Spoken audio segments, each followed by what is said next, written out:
Hello বন্ধুরা, আজকে বানাবো ব্রোকলি দিয়ে পনির। তাই ব্রোকলিটাকে গরম জলে ভাপিয়ে নিলাম। তারপর দেবো কড়াইতে তেল। পনিরটাকে ভেজে নেব। পনির ভেজে নেওয়া হয়ে গেছে, এবার দিব কড়াইতে তেল।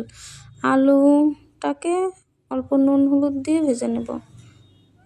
আলু ভেজে নেওয়া হয়ে গেছে, এরপর কড়াইতে অল্প তেল দিয়ে ব্রোকলিটাকে ভেজে নেব।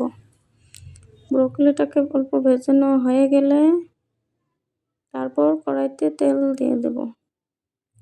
অল্প জিরে, মটরশুঁটি এগুলো দিয়ে অল্প ভাজা ভাজা হয়ে গেলে পেস্ট দিয়ে দিলাম। জিরে গুঁড়ো, লবণ, হলুদ গুঁড়ো, জিরে গুঁড়ো, লঙ্কার গুঁড়ো দিয়ে মশলাটাকে কষিয়ে নেব। অল্প মশলাটা ভাজা ভাজা হয়ে গেলে এরপর দিয়ে দেব অল্প জল।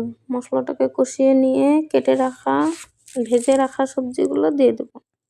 এরপর সবজিটাকে অল্প কষিয়ে নিয়ে তারপর দিয়ে দিব জল।